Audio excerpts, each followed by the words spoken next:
After 2 rounds, it's clear that the level of competition in this series is high. To race up at the front, drivers will need to be on their A game. With Silverstone being a mix of technical corners and fast sectors, will it trip anyone up? We'll find out soon as we get ready to watch round 3 of the Racing Edge Sim Racing series, and you'll see it all live here on the Global Sim Racing channel. Hi, I'm Joe Pekin. With me in the booth is Stefan Schlacker. And Nick Schmag as well. We can't forget about him. Behind the scenes is our director, Sean Sean Ambrose. I'm just doing stellar here today, and he's using cameras provided by Dougie Beard. Silverstone has been hosting racing for 7 decades now, but it's gone through a lot of changes over those years. Let's check in with our track guy to see what it looks like today.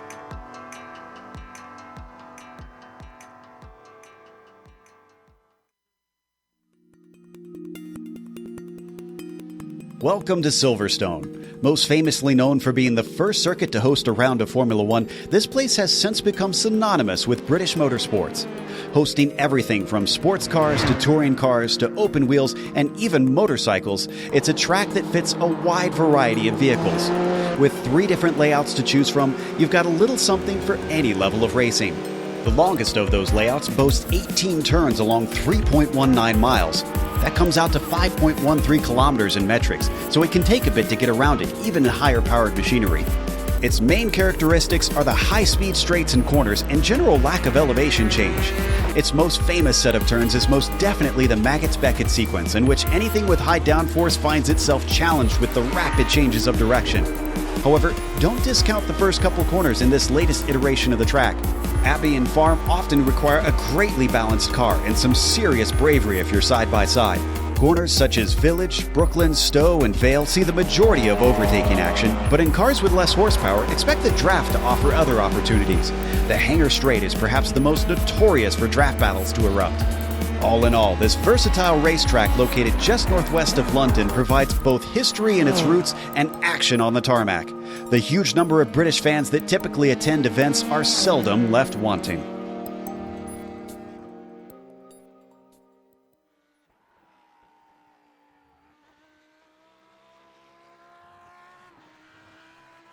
You can see the drivers will have to control the cars a lot better than I can control my mouth today. But Nick, you've got some important information about the track as well. Why don't you fill us in on the details today? Yeah, we're at Silverstone today, and on the new Grand Prix circuit layout that they've got here on iRacing, Silverstone, of course, built on the old airfield by connecting the runways together. And Silverstone, that means, has always gone through several safety modifications throughout its history, leading to newer configurations. And we do have the newest configuration now in iRacing, still relatively new to a lot of these drivers. But we've got it here for us, for the drivers to use today. It is composed of 18 turns, 3.19 miles, 5.13 kilometers, that is. And, the Racing Edge Sim Racing Series League administrators wanted to pick some tracks that would be good for multi-class racing. Silverstone's certainly one of those. It's very wide, which will create for a lot of good passing, a lot of technical parts of the track, which will be interesting to see how these cars maneuver through. But also fast at the same time, because everything here is flat. That's going to make the handling very challenging in a couple different areas of the track as well, Joe. Absolutely. I suspect mechanical grip going to be a big one today. But Steph, we might have viewers who've never seen this series before. Why don't you fill us in on the race details? Well, Joe, it shall be my pleasure. We're here at round number 3 of this 6-round series, so we are ending the first half of this series. They're driving the 2 Audis we have on the system. There's the Audi RS3 TCR and the Audi R8 GT3. Races are 30 minutes. They don't have to make any pit stops or something like that. Fixed setups, that's going to be very important, especially if you're in the Audi R8, which ties us in quite nice with the track that we just heard here from Nick, where you really have to be careful in those fast turns here in Silverstone. And most importantly, for the podium finishers of both classes, they get some cash prize as well. And it's not just the cash prizes that are important here, but our sponsor here today. Want to put your racing skills to the test on the track? Visit racingedge.com and check out the latest listings for race cars and classic cars. From super quick McLarens to vintage Ferraris, racingedge.com will cater for your needs. Want to learn more about how to get into motor racing? Visit racingedge.com/media for more. Big thanks to Racing Edge for sponsoring this series. And right now we've got qualifying underway. Looks like Daniel Morad, one of the organizers actually of this series, who we knew was very quick today because he's got the provisional pole up at the top of the GT3 class. And then TCR's Andrew Waring right now up at the top of them. Looks like Nick Rowland just bumped Morad off that provisional pole in the GTD class. That'll put the 43 on top of things. Absolutely. So Morad now has to make up a little bit of time in these last few moments, but he's actually stationary on the track. I guess he's done with his 2 laps. Yes, indeed, he is. Each driver gets 2 solo laps in this qualifying effort. I'm seeing if we've got anybody else up able to potentially beat Roland. I do see Carlos Cantu, who was relatively quick in the warm-up. No, actually, he has finished his 2nd lap, so we might actually be done with the majority of our GT3s. They do get around here much quicker than the TCR class, looking at about 15, 16 seconds quicker a lap here. Yeah, we've seen that at the other circuits as well, Steph, that there was quite a difference between them. I do see that Stephen Jeffrey is coming around to finish his lap. He's currently in 2nd after his first run round. I wonder if he could try and take the pole away from Waring here. Well, it sure is going to be interesting. He is right now a little bit off that, but only by about 8/10 in total as he now goes through Vale, which is a rather interesting corner for the TCR with all the front steering and driving that these guys have. He actually goes faster, but not too much, only improves by 1 position. Yeah, he got bumped down to 3rd, so Shearer was temporarily ahead of him, and then he took that one back. I also see Jacob Exton coming through to finish his 2nd flying lap, the number 31. We're watching Genovese in the GT3s. He's currently in 7th. Actually, that was a good idea that we saw him on our cameras, because that 44 is just about to finish up a flying lap. Sitting in 7th. Could he crack maybe into the top 5, potentially into the top 2 rows? Let's see what he's got as he comes around Club onto the new main straight. The answer's nothing. Heading off track. It's not meant to be, I guess. Who else do we have? Still on a fast lap. Also goes over the line right there. Didn't improve his lap, about 1/10 slower. I wonder if Kim is actually able to get past the start-finish line. He's now entering Stowe corner as we're looking at Jacob Exton in his RS3. He's gonna go over the line. Did improve by quite a bit. That pushes him up into 4th place. Will indeed take him. Looks like he's going to cross in time. This finish line, the timing line for qualifying, comes very early. So let's see. He was much faster than this in the warm-up. And there we go. That's looking a little bit better, from 12th to 8th.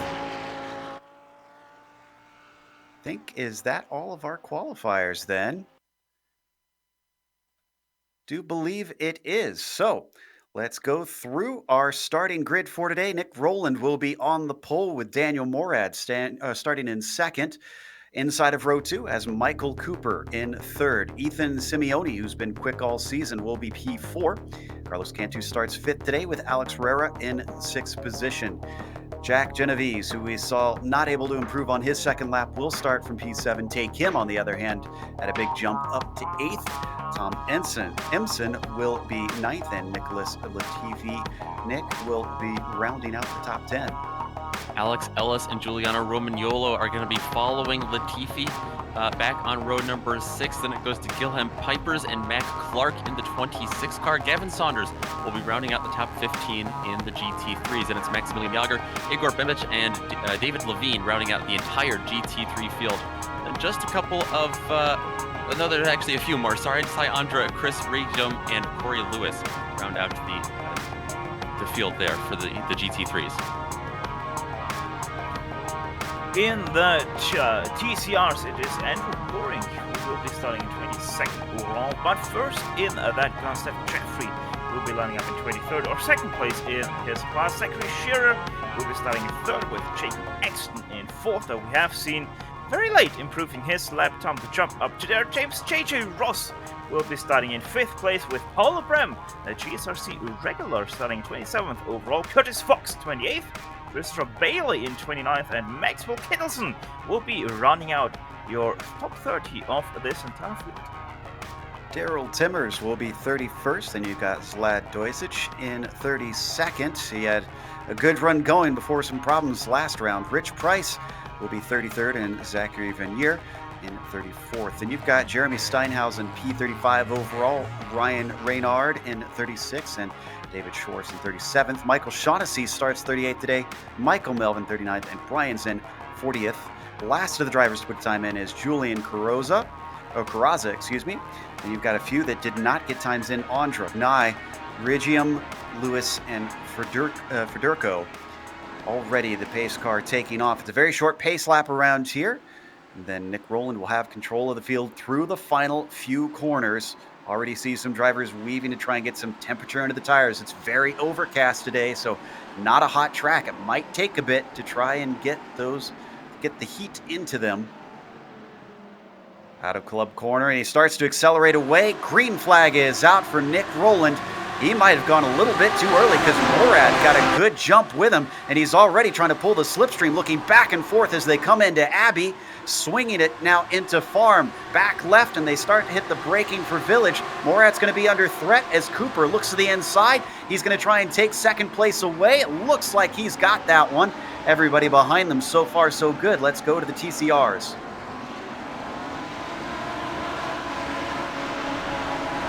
Clean back to the TCRs, the top runners back there, just like they left. Oh! Andrew Waring, and we've got trouble.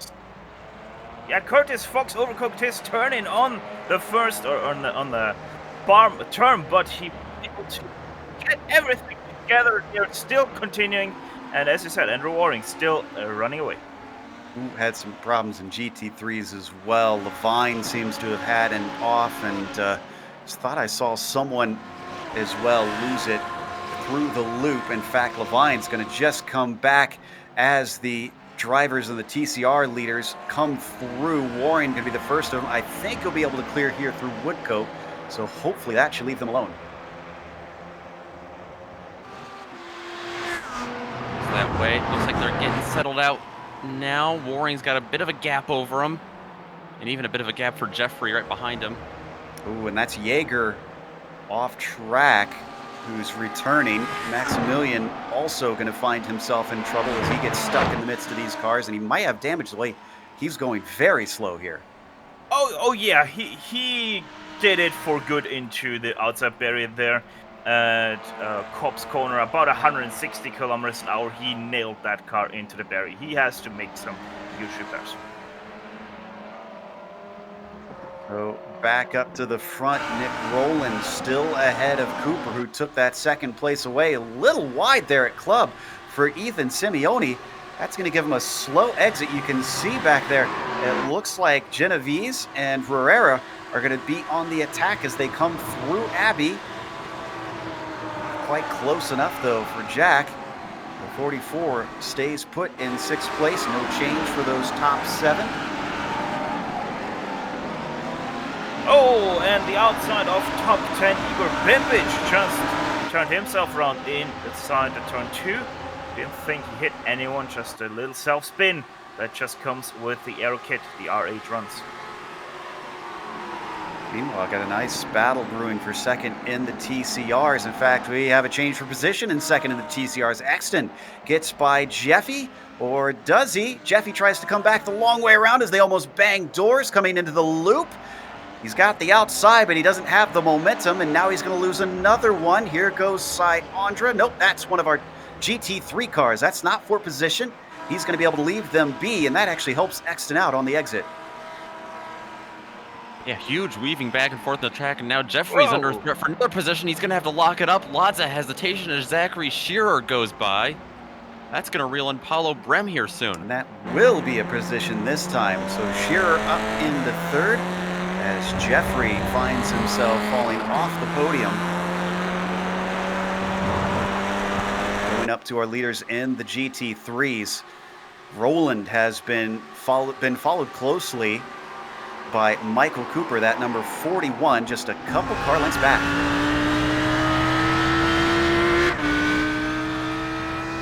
Saw Cooper flashing the lights there a little bit. Trying to get into the head of Nick Roland as they come through the last few corners back to the pit straight. They start to battle. Those three behind them are not too far back. That's Morad, Cantu, and Simeone currently. We know those three are quick too. Daniel Morad was contending for this lead just a couple of laps ago. Looks like a big run here for Cooper. Looking to the inside, not going to have the momentum there. Still he stays with it. A little bit of a wider line coming into the loop. Is that going to help him? A nice exit as we ride on board with the yellow number 41. Could the slipstream be enough down the Wellington straight? They close in on Brooklands, but it looks like it's not quite long enough for them. So Roland will at least stay safe for the time being. Looks like he's making Roland making him go a little bit more defensive through a couple of these turns. He's certainly, Cooper certainly got Roland looking behind him. I don't blame him, keeping half an eye on that mirror. He's got to focus on that track ahead. So far, so good for the 43. Swinging it through the very fast Copse corner. A little bit better on entry for the number 41. That almost gives him an opportunity, but not quite enough of one. Now they come up to traffic, though. This is David Schwartz up ahead of them in the number 10. Oh, and he tries to stick it in. That's going to turn around our leader, and suddenly our leader is off track just like that. Nick Roland falls all the way to 7th. And Morad made contact with Cooper, too. That's going to put Carlos Cantu to 2nd place now. Take another look at that. He saw an opportunity, Nick, but it just wasn't quite there. Yeah, 3 lanes on the track were not there, at least not when he looked. And Cooper had no choice. I mean, Roland came right in front of him. That was disastrous for Roland. He's all the way down to 9th. Hopefully he doesn't have too much damage from that. Have to wonder if Cooper has any as well. He's still dealing with the traffic. Doisich staying out of the way as they all come through the very fast Abbey, although almost gets sideswiped by Morad. Yeah, that worked out great for Carlos Cantu, who gets up in front of Daniel Morad. He had to get off the gas big time to not wreck Michael Cooper. Can he do anything with Cooper now, though, that he is ahead of Daniel Morad? So your new order is Cooper leads, Cantu 2nd, Morad 3rd. Simeone is in 4th behind them. They come into Brooklands. This race going by quickly. We're almost a third of the way through. We're going to watch from Simeone's perspective, looking up at the top 3. He is very close. He has a great view of the top 3 because he's all over the back of Daniel Morad. A little bit of a gap now, but watch here as they come into the braking zone. See how close he's able to get. Trying to reel him in. Not too much there. And as this is happening, it sounds like things are brewing a bit down in the TCRs. Wonder if we've got time to shoot our eyes over there. Yeah, right now TCR position 2 battle actually gets really close. That was a little bit caused by William Pipers, who went past in his Audi R8. That really did bog down Jacob Exton, who is right now still sitting in 2nd place, but this gap has closed in to covering 4 cars now of just about 1.2 seconds. Look at the differing lines between them as well as they swing it through the Brooklands and Luffield complex. A couple very difficult corners. And as that's happening, Morad and Simeone had a little bit of side-by-side racing into Vale. Simeone might get another bite at it as they come onto the front stretch. You can see how closely he's following now. If he can withstand the wake of the car ahead through this swift set of S's to start the lap, he might have something into Village. He thinks about it. He shows his nose, but he's not quite there. Simeone, he's got the attack. He just can't quite get around him again. Gets him tucked right up underneath that rear wing of Daniel Morad's number 70. So tantalizingly close, but down the Wellington Straight, it looks like Morad keeps him at arm's length. Not going to be quite enough of a run for him to try and attack. This has separated them slightly as well from Cantu. It has. I'm noticing Morad seems to be a little bit better on the straightaways. Maybe a little bit more. TCR is side by side as well here. Yeah, Jeffrey tried to have a little bit of a look on to the outside there of Exton, going into Cobb's Stowe corner rather. But yeah, just the thing is with these cars, the hangar straight just barely not long enough to really get a good draft in the RS3 with the turbo engines. They really need a longer straight. But Jeffrey making the best of it, and he's most definitely putting the pressure onto Exton. Whoa, sending it in a lot faster into Abbey as well. Thought he was going to run into the back of that car. And there comes Shearer to the inside now of Abbey. He might be able to take that third place away. Jeffrey also misses a little bit of a shift there. Sticks it in second gear, and there he goes. Loses that third place to Shearer. Nice move by Zach. So can he now set his sights to Exton? Get up into second place. This is all happening far behind Waring, by the way. Andrew has got 4.5 seconds between them. See our leader, that is he on screen. Top 3 positions in each class, a reminder, are cash paying positions. So there's definitely something to fight for to be on the podium, even though they don't have real champagne to spray. Meanwhile, we jump back to Village here. Yeah, that explains why this battle is so intense here. Daniel Morad still trying to fend off Simeone and now Alex Barrera, who has still managed to keep that gap very close in between them. We know Morad is no slouch. He's Daytona 24 Hours champion, so he knows how to drive these cars. This very class, in fact. Oof, man, a lot of pressure there from behind as Simeone continues to work on him. And I wouldn't look now, but only about 3 seconds behind him is Nicholas Latifi, who started back in 10th, and he is slowly closing in on him. Latifi doing a much better job. Although, granted, he did qualify this week, I guess we should clarify, because I believe he missed out on it at Spa. Didn't get himself a decent lap.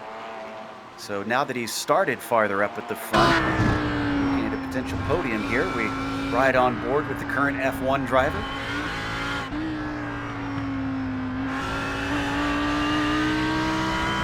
bit of a gap up to those ahead of him. That's Jaeger that you see running in front. He's a lap down, so that's not for position.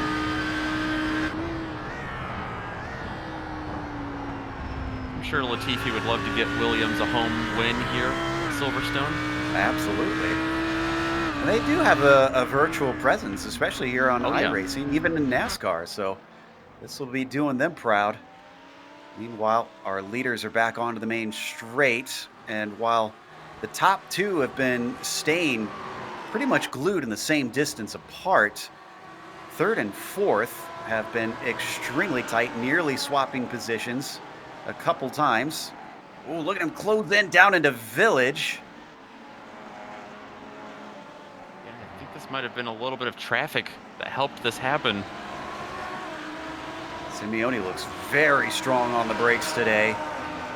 Not so much on the accelerator, though, as he falls back. That is, don't want to pull a Raikkonen here. That's Renard off to the grass. We've seen cars go flying, hitting bumps there off course, so he's got to be careful. Once again, down into Brooklands. Simeone just chucking that car in, but not able to make it past stick. They're coming up on some more TCRs, too. Speaking about TCRs there, Nick, Jeffrey just overtook Zachary Shearer going into Maggots. And that's the second position we've seen in recent time for him to lose. So Shearer clearly is struggling a bit here, and Paulo Bream is going to try to make it one more. Uses the toe, but a cover off to the inside. Shearer makes it difficult. Passes sometimes can carry on down into Vale. Will they this time? Bream stays with it. He's close. It'll take a wild dive down to the inside, but he's not willing to risk it. He stays behind.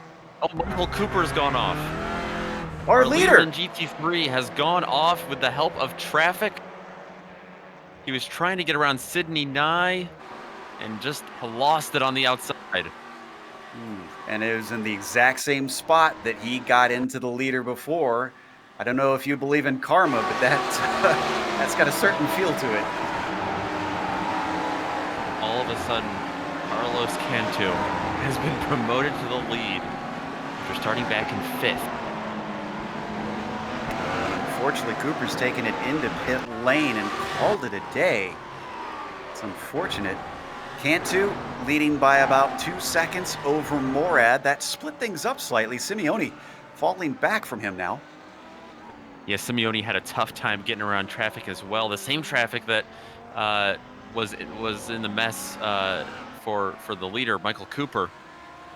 Let's head back to 7th in this class. Roman Yolo is in quite a tussle here with Ellis, but I think Ellis might be held up. He has got a ton of traffic. He's going to have to split him through the middle. He does. Wow, he was within 1/10. It has now gone up to 2 seconds. That is how costly that traffic was. It was a battle before we just brought the cameras over on it. The traffic certainly made mincemeat of that. Let's head over to the TCRs because they haven't gotten a whole lot of love so far. And I'm looking down in 10th in that class. Shaughnessy and Melvin are very tight together as they come onto the old pit straight.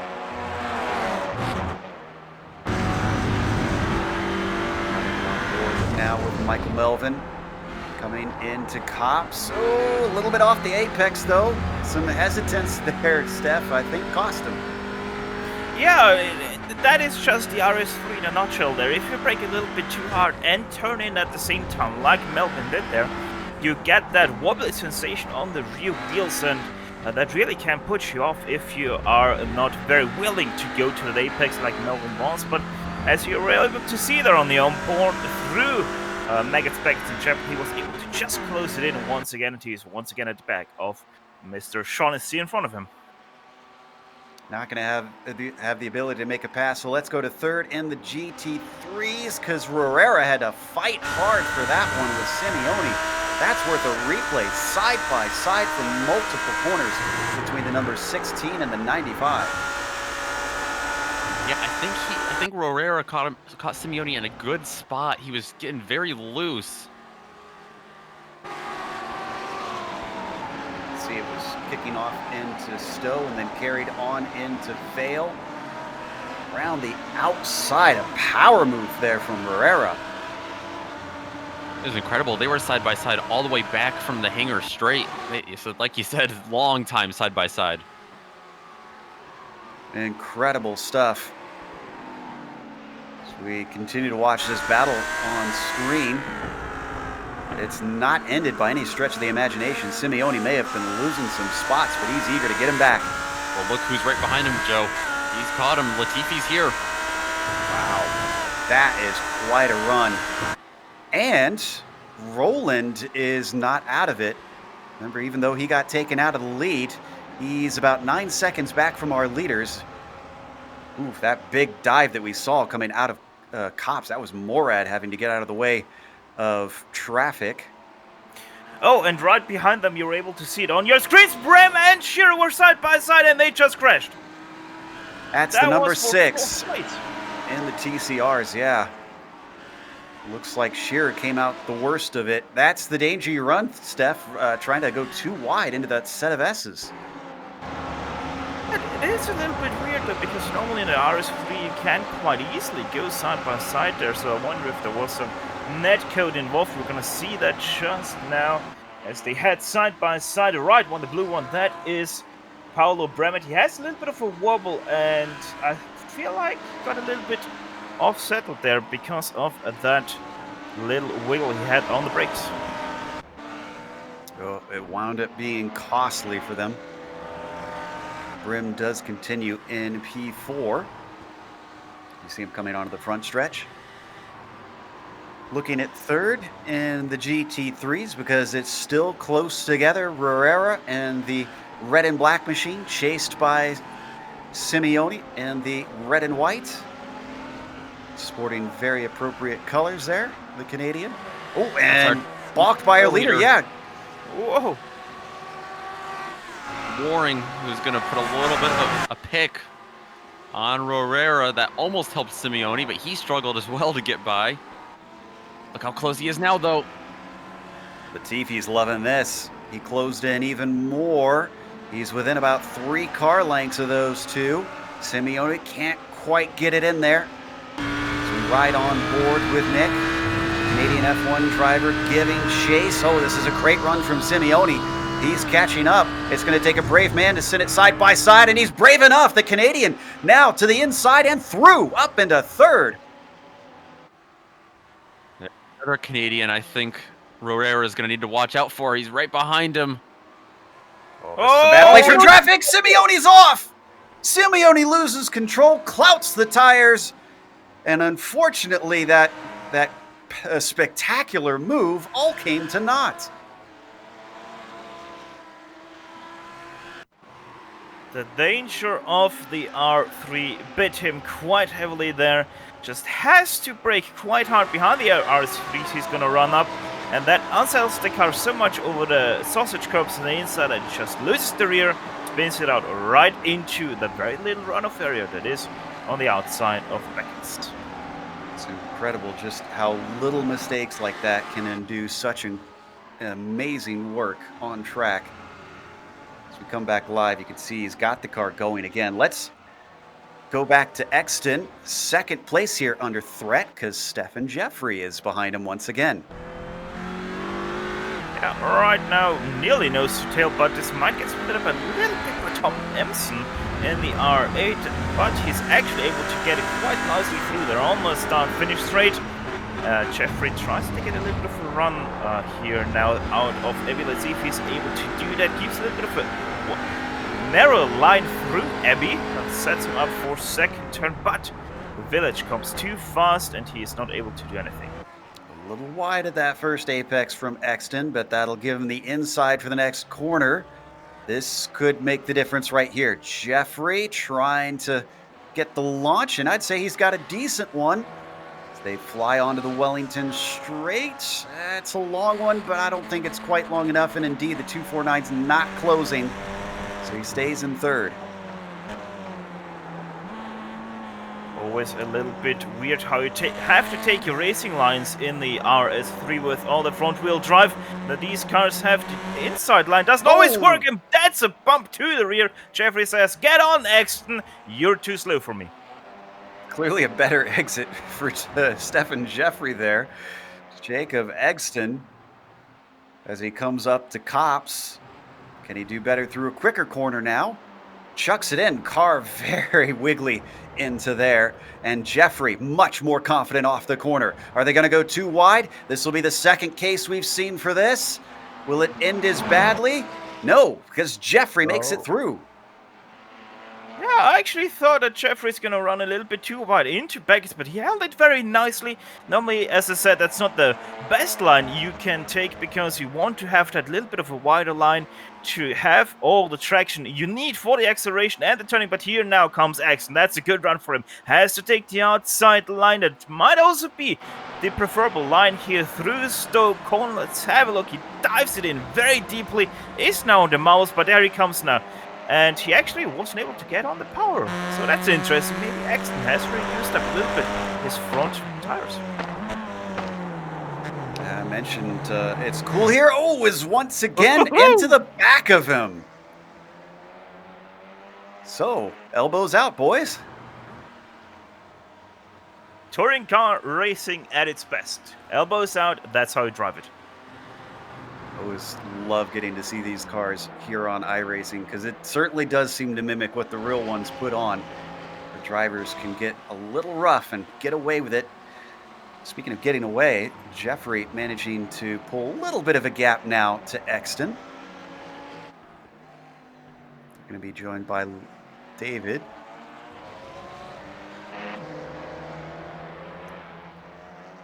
Behind them, we've had a nice little tussle between Shaughnessy and Melvin that we've checked in on before. We've got it on screen now. That's Melvin and the red and white machine you see, the number 36 giving chase.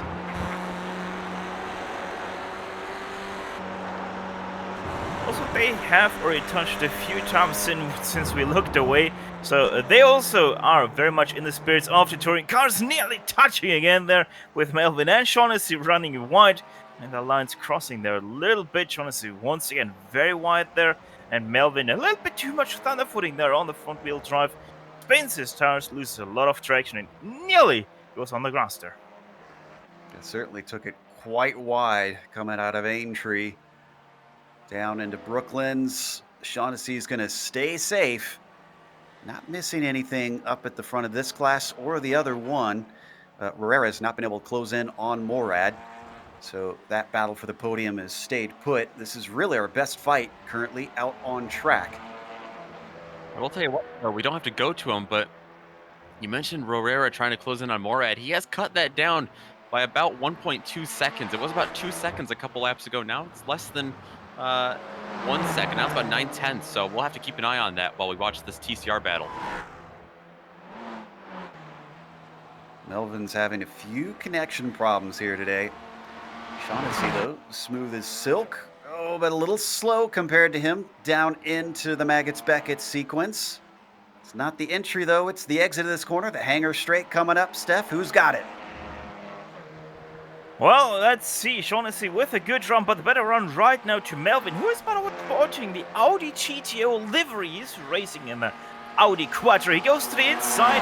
Shaughnessy not going to defend that one. Also reach him in the R8 behind. He waits for these two guys. And no, never mind. He's actually diving to the inside, even going onto the grass there.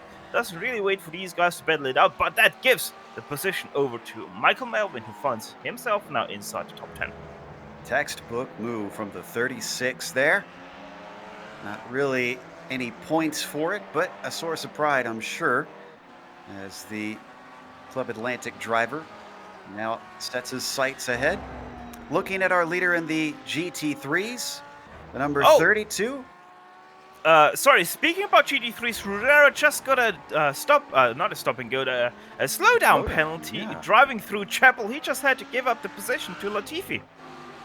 All right, so now the cash is in the hands of the number 19. So if he's not getting a paycheck from Williams right now, he'll be able to stuff his pockets a little bit. As he comes across the line one more time, he's got to hold on to this for just 3 more minutes. Latifi showing him how it's done. That reeled in the battle right behind him for 5th place too, between Roland and Romagnolo. And Romagnolo, if I know him, he's not going to sit around. He's going to be aggressive on this to try and take this spot away. How many laps do we have left here for Cantu? Probably 2. Still got a 6-second gap. Well, guys, one thing we most definitely know about this battle for 3rd place that now also gets joined by Roland and Romagnoli, as we said, Latifi is going to defend that position like he's driving a rocket. Yeah, he's going to have his hands full, though, because one of the former leaders of this race, Herrera, who we know is strong, and then, as I mentioned, Romagnolo back there. 3 drivers he's going to have to fend off. And I think we're going to get the white flag next time by for Cantu. It'll be a little tight.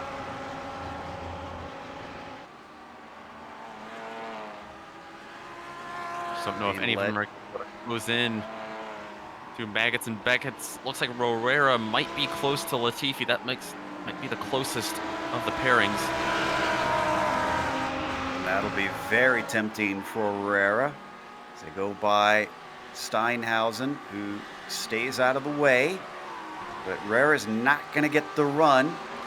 Meanwhile, we are indeed getting the white flag for Carlos Cantu.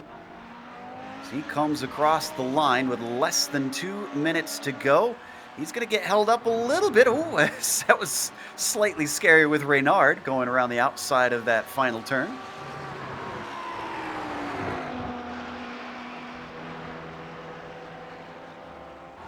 So how is this battle for 3rd? gonna go. Ooh, Herrera's slow. Did he get a slowdown penalty? He did. He Alex off the final corner, I'm guessing. Cutting it a little too far outside. So now it's Roland's turn. 8/10 up to Latifi. He's got some time to make up.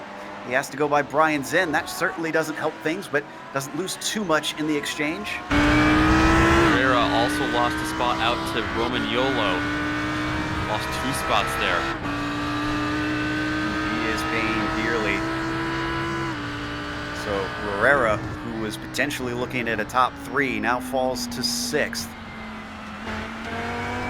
How aggressive Roland is trying to get to the back of Latifi.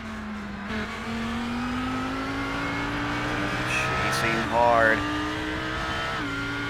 He could have this if he gets a decent run. Latifi is going to have to be picture perfect here at the end. Also need to watch out for Waring, who's going to be about half a lap behind them, taking the victory up there potentially. Maggots and Beckett's, a little bit of that lap traffic once again, flashing the lights at the TCR, letting them know they're coming. This could be the last best opportunity.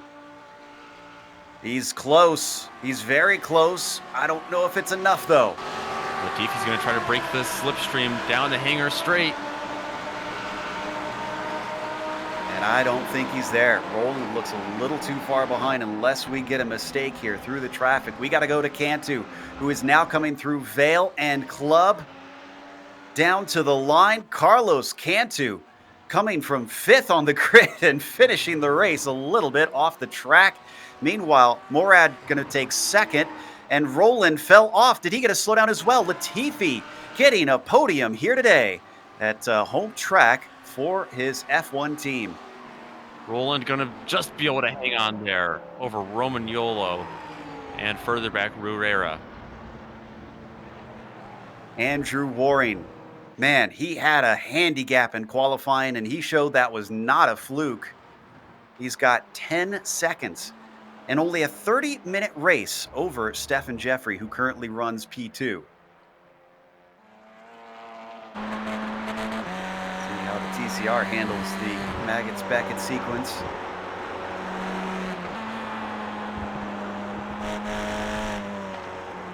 Looks confident and smooth.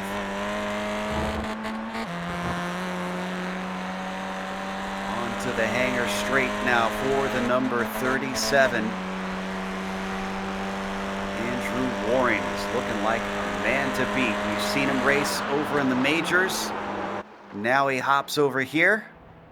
And the Canadian is going to take a handy victory here today in round 3 of the Racing Edge Sim Racing Series into Vale. And then one more corner, the long right-hander of Club.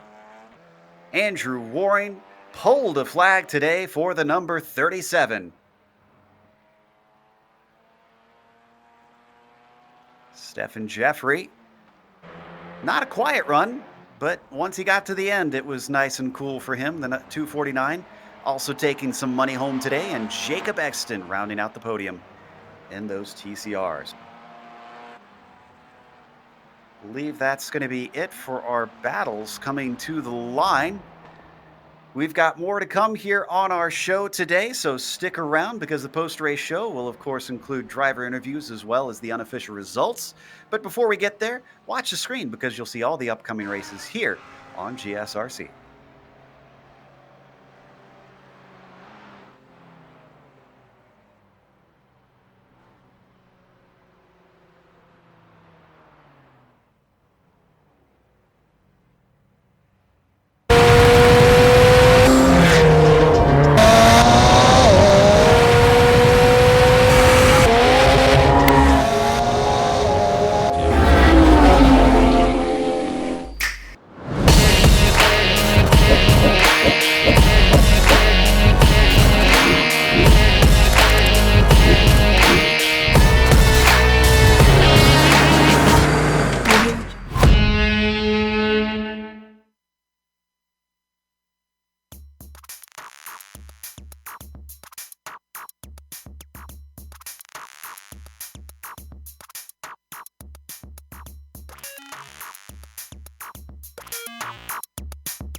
Welcome back to Silverstone. We just watched round 3 with the Racing Edge Sim Racing series, and Carlos Cantu took the victory from 5th on the grid. Now, some of that was a little bit of attrition, but nobody could catch him once he was up at the front. Daniel Moorhead brought it home in 2nd place with Nicholas Latifi. Yes, that Nicholas Latifi, the F1 driver, finishing 3rd from 10th on the grid.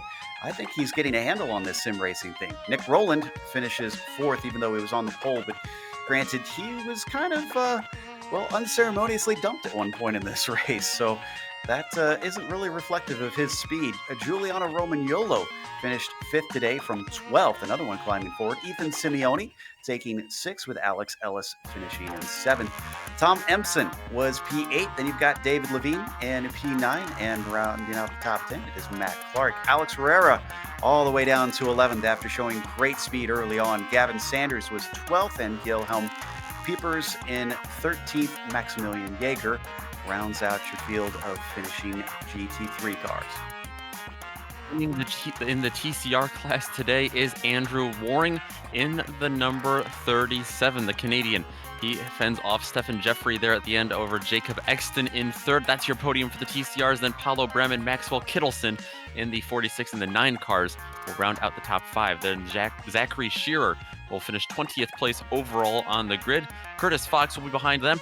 Rich Price, Sidney Nye was able to make his way up through the field significantly, but not too much after that. Michael Melvin and Michael Shaughnessy further down the field.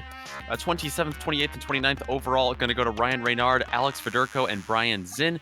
Daryl Timmers, David Schwartz, Christopher Bailey, also in the mix. Zachary Veneer, Julian Corazza, and James Ross, I believe, are the last drivers who weren't DNFs in this race. We didn't have too many for such a big field today, Joe.